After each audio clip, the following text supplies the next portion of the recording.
Hello and welcome to the Ellen Made Book Club. Today I want to talk about the books that I read in April and May. So over the last 2 months I read 7 books, and 2 of them were physical books and the rest of them were audiobooks. We've also spent some time at the cabin and been working in the garden there, so I think I have some footage of that I don't really have anywhere else to put, so I'm just gonna put that into this video and you can watch that while I talk about these books if you want to. It's been almost 2 months since I finished some of these books and I don't really have notes for all of them, but I'm just gonna go off memory and I just want to wrap these 2 months up and we'll see how that goes. But the first book that I finished in April was My Sister the Serial Killer by Oyinkan Braithwaite, and I really enjoyed this. This follows a woman called Clare. She works at a hospital and there's a man there who also works at the hospital that she's interested in. And then she also has a sister called Isola, who is a serial killer, as the title suggests. Isola has a tendency to kill her boyfriends, and Clare is the one she calls to help clean up afterwards. So when Isola becomes involved with this man at the hospital that Clare is interested in, that creates a bit of a dilemma because she wants to protect her sister, but she also wants to protect this man that she's interested in. It's a bit of a mess and there's some dark humor, but I think it was entertaining as a dark humor kind of book. And it's also I wouldn't say it's emotional, but there is an emotional connection between the 2 sisters, and it's about their story growing up and their family dynamics and just their bond and relationship as sisters, which I find very interesting. This had a great mix of darkness and suspense. There's humor, there's relationships, and a bit of a dilemma. So if that sounds interesting to you, I would recommend to check it out. The next book I finished was Isola by Allegra Goodman, and I listened to that on audiobook. This is historical fiction based on a true person and a true, story. It follows a woman who, I think her name was Marguerite. She was a French noblewoman and her parents died and she inherited lots of money and a big sort of area of land. She has a guardian appointed to her, and he is not a very good guy. He's not very trustworthy. He takes advantage of her wealth and her assets. And he is also off to Canada to New France. So he's away a lot, but then every now and then he comes back and, part of the book is set there in this French kind of wealthy setting. They have some servants and she's sitting there and trying to figure out her life and how to get out of that situation. And then eventually she comes to go with this guardian on a journey to Canada on a ship, and she becomes involved with one of the guardian's men. And the guardian does not like this, and so he decides to leave them on an island. So they're left on this island to fend for themselves, and we follow them on that journey. I thought this was a very enjoyable read. I really liked the contrast between the setting in France and then the survival story. I thought that was a really interesting combination, and my point of reference for a survival story on a desert island is The Wager by David Grann, and that's a bunch of men. It's just they're all sailors and they're used to manual labor and they're used to working at all. Marguerite is not. She, has her piano lessons and sewing and, things like that, but she's not used to physically working and doing something to survive. That contrast between those 2 worlds and seeing how Marguerite sort of navigates these new circumstances was really interesting. And there were some other characters who also made the story more interesting. There was one that I was very frustrated with. The role of that character was very necessary, I feel like, and sort of made the story better. But the character themselves and the things that they said was very annoying. And so, this was also a book that matched my expectations very well. there is this noblewoman and she's trying to survive on a desert island, and like it's that's what it is. Like, if you think that this story sounds interesting, I think there's a high likelihood that you will enjoy it, because like that really is what you get. I rated this 4 stars as well, and yeah, I would recommend it. The next book I finished was another one that I listened to on audiobook, and that was Broken Country by Clare Leslie Hall.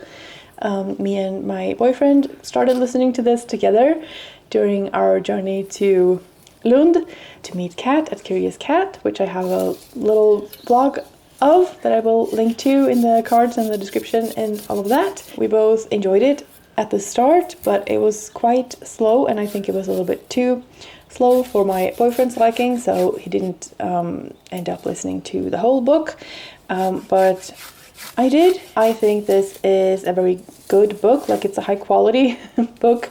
It's a good story. It's well written. All of the elements, are of good quality. It just wasn't my favorite because those are not the elements that I like, if that makes sense. It's part historical fiction, part romance, part crime mystery or like investigation. There was a bit too much of the romance element in this for me. It just wasn't something that was very engaging to me, and it's quite slow. And so, yeah, while I think that it all came together very well, it just took a really long time to get there. Like, I understand that that's part of the story and the, part of the build-up and all of that, but it just wasn't my favorite. I do see how this could be someone else's favorite, like if those are elements that you like. And if you like more of a romance element, this might be an amazing book for you. It just wasn't really like my kind of book. So this was a 3-star read for me. And did I say what it's about? The story is told in 3 timelines, I would say. The earliest one is where our main character, who is a woman who I can't remember her name, but she's about 20 years old, I would say. She's a young woman, and she meets this guy, and they have a relationship, and that eventually comes to an end.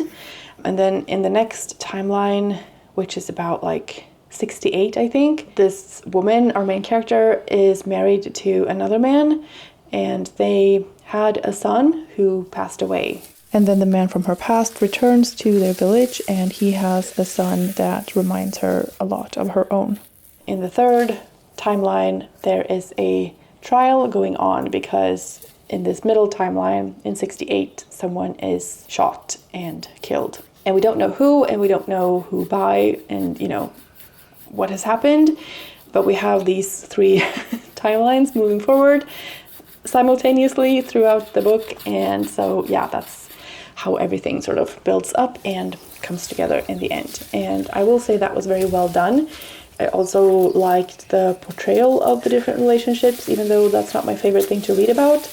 But in this case, there was also the crime element, which made things a lot more interesting to me. So those are the parts that I liked. And there wasn't really anything that I disliked. I think it's a good book. It just isn't my favorite kind of genre, I guess. It's still a book that I would recommend and could see other people loving a lot. The next book I finished, I also listened to on audiobook, but this was through NetGalley. So this was an ARC. And I don't even know how to explain the story in this book because it's just so complicated, and that was kind of its downfall. There were just too many moving parts in this story. I think it could have been really great, and I think this book could actually have been better if it was longer, which isn't something I say very often because I like a shorter book. But this one just needed more time and space, I feel like, to sort of flesh everything out and like make everything stick in my brain as a reader, because when I listened to this, I didn't get a very strong sense of place. I didn't get a strong sense of characters. I didn't get a strong sense of the story and all of the moving parts and how it all was connected, and it was just it was just a lot. And the book is called, by the way, Tell Me Something Good by Court Stevens. The main character in this book is a young woman who lives in like the poorer part of a town. She lives with her mother who is sick, and so she's caring for her, and she's trying to find a job so that she can pay for all of the medical costs. And so she applies for a job in the wealthier part of town where there is this, what do you call it, like a country club kind of thing. Like they have hunting events and like auctions and things for rich people, and they have these like, you know, a place for them to stay. I can't remember what it's called, but you know, and her mother keeps telling her not to go there because they're bad people for some reason. Then there's also a past story with a murder of several women. That was something that also happened in another state, and so everyone thought that was related to that, but maybe it wasn't.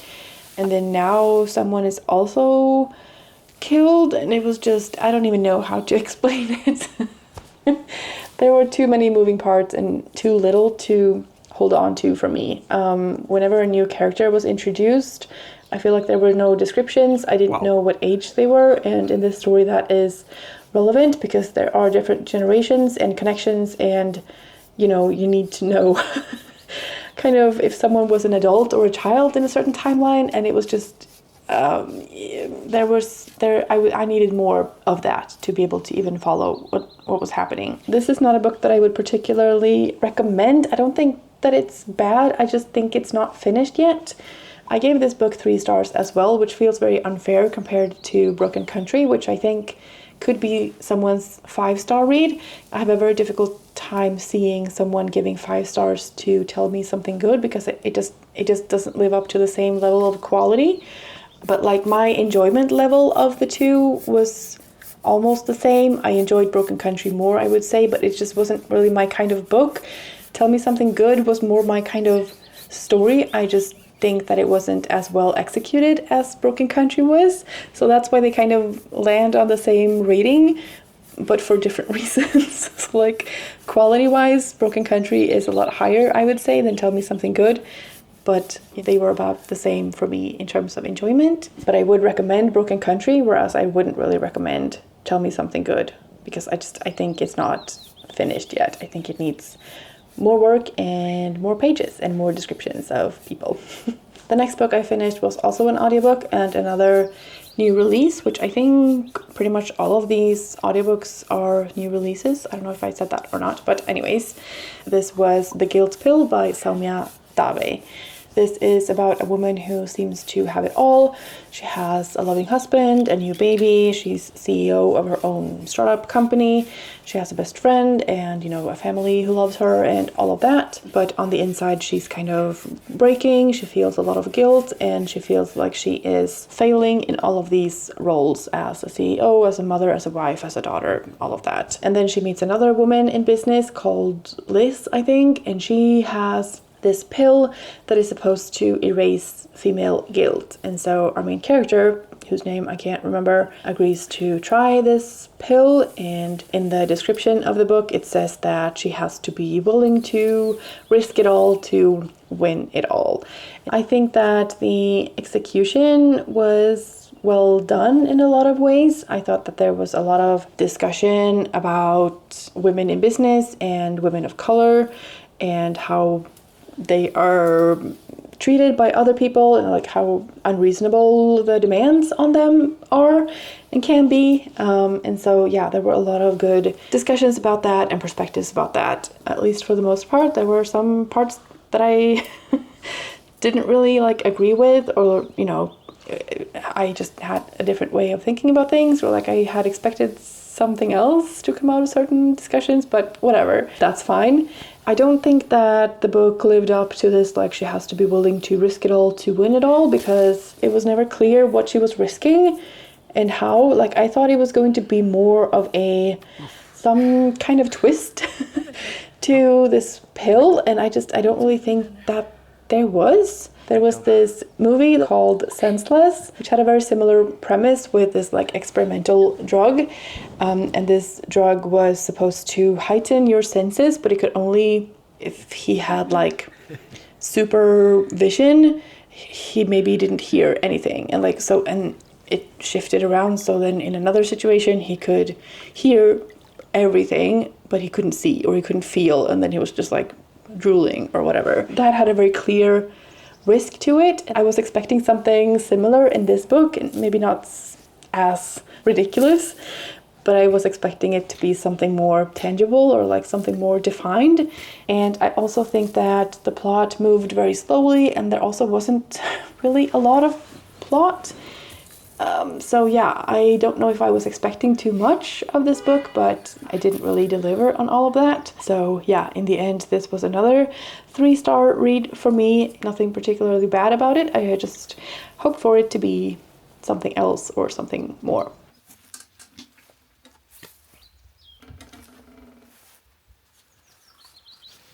So I was just about to take out the mower, but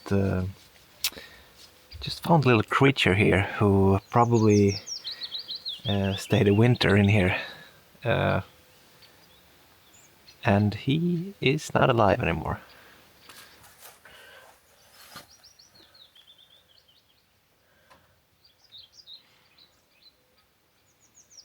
So 2 more books to go, and the next one I will talk about is Coram House by Bailey Seybolt. This is a thriller based on or inspired by true events, and it's centered around an orphanage where a boy died or went missing or something happened.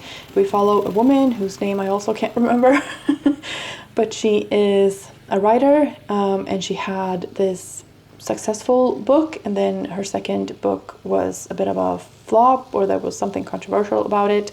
She also had a husband who passed away, and since that time she hasn't really done anything else, and now she has an offer to write a book about this orphanage and try to find out what really happened there with this boy who went missing or whatever happened. So she, of course, takes this opportunity, and she meets a man who is her sort of employer, and she starts investigating this orphanage and the history of it and people in the town and, you know, old records and materials and all of that. I really enjoyed this book. This was exactly what I had hoped for it to be. The pacing was good. There was new information coming at like regular intervals, and like yeah, I enjoyed it. And then also, while our main character is there in this village investigating the past of this orphanage and this boy who went missing, she also finds a new body, like a person who has been killed now in the present timeline. And so she's also trying to figure out why that happened and who did that, and if there's any connection to the orphanage and the past history and all of that. And yeah, I really enjoyed the investigation aspect of the story. We got a lot of insight into the material that she was investigating, because I feel like sometimes when there's an investigation, it's just kind of, oh, she found out this, and you don't really know how or like what she's looking at, or, you know, you can't really draw any conclusions of your own if you can't see the source material. Something to be aware of is that there are children being mistreated in this story, and it is based on true events. So if that's something that you're sensitive to reading about, I wouldn't recommend this book for that reason. For me, this story wasn't too like graphic or brutal in the way it was told. I obviously don't like children being mistreated in real life, but like, you know, in this story, it wasn't too much for me to handle, if that makes sense. There are also some discussions about true crime as a phenomenon and like the, you know, ethics of that, because the character in the book is writing a book about true crime, or like, so it's kind of layered meta discussion. I appreciated that. I think that's all I have to say about this book, and I rated it 4 stars. And then finally I read Pet by Catherine Chidgey, and this was a book that I had very high expectations of, and it was a very anticipated read. I've been wanting to read it for a long time, and then I bought it, and then I had it on my shelf for a long time, and I was just looking at it and really wanting to read it, but I was saving it for something or waiting for a TBR jar prompt to pick it for me, or I don't know. I ended up just picking it because I was really excited to read it and I didn't want to wait any longer. I'm very happy to say that it lived up to my expectations and I really loved it. This was my 5-star read and by far my favorite of the bunch in these 2 months. This is set in New Zealand and has a dual timeline, one in 1984 when our main character Justine is 12 years old, and then another timeline in 2014 when she's an adult. But most of the book is set in 1984 when she's 12 years old, and we follow her in school with her best friend Amy and with their teacher called Miss Price. Justine lives with her dad. Her mom has passed away, and this new teacher, Miss Price, is a very charismatic woman, and she has sort of a hold on these kids. They all want to be her pet. They all want to be chosen to do different chores and just be, rank the highest in the class. There is a very ominous feeling throughout the book, and there's also some foreshadowing, or I don't know how to label it, but in the 2014 timeline, she will be thinking back on things and be after everything that happened, and just alluding to something having happened that wasn't very good, maybe. And then the writing is also very ominous and enhancing things that might not be described as very dangerous, but like I mentioned, the rocks on the beach were very sharp and you could cut yourself, and you don't really have to describe rocks that way, but the author chooses to do that because it just, all of those little descriptions just add to this sense of dread and just what's gonna happen. I loved reading this book. I loved the story. I loved the relationships. I loved the mind games that people play, and the dynamics in the classroom between the students. They are children, but it's also told through the eyes of 12-year-olds, kind of, but also with the hindsight of Justine as a grown woman. And so it doesn't feel like we're reading about children. It feels like we're reading about an ominous situation, and it's just, I don't know, it's I just loved the experience of reading it. It was very engaging and very compelling and very suspenseful and very subtle, but in the best of ways. And it's not a fast-paced kind of a thriller book, but there is just an intensity to it, which I really like. And it feels mature in a way. It's not, the popcorn kind of thriller. There is, some depth to it and some darkness to it and some humanity to it. I don't know. I loved it, and I can't wait to read more from this author. I want to read everything she's ever written, basically. And I'm definitely looking even more forward now to the new release that's coming, The Book of Guilt by Catherine Chidgey. And I'm very pleased to have, had this book meet my expectations, because they were very high. And I loved it. I guess I should also recap what prompts I fulfilled with these different books that I read. Starting with My Sister the Serial Killer, I put on my diversity book bingo for the prompt laughter, because that made me chuckle. On the buzzword cover challenge, it fulfills the prompt to read a book with a weapon on the cover. And then it was also on my list of 25 books to read in 2025, so I'm crossing one off that list as well. Isola by Allegra Goodman, I'm using on the Savage prompts. On the prompt to read a book with a fictionalized story about a true person. Tell Me Something Good by Court Stevens, I'm using on the buzzword challenge for the prompt to read a book with the word thing in the title.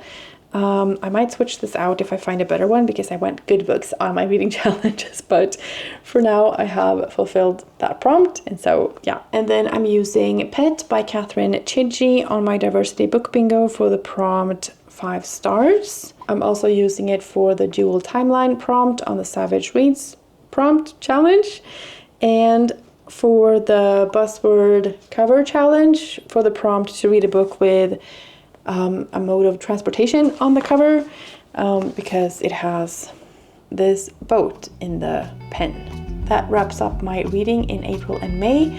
Finally, I would love to know if you have read any of these books and what you thought of them, or if you think that you will pick any of them up. I would love to know that. Thank you so much for watching. I hope you're having a fantastic day, and I will see you in the next one. Bye. Vad är de heter på engelska? Vad? Syrenen? Lilac. Lilac. Ja. Filmar de mig för? Jag vet inte.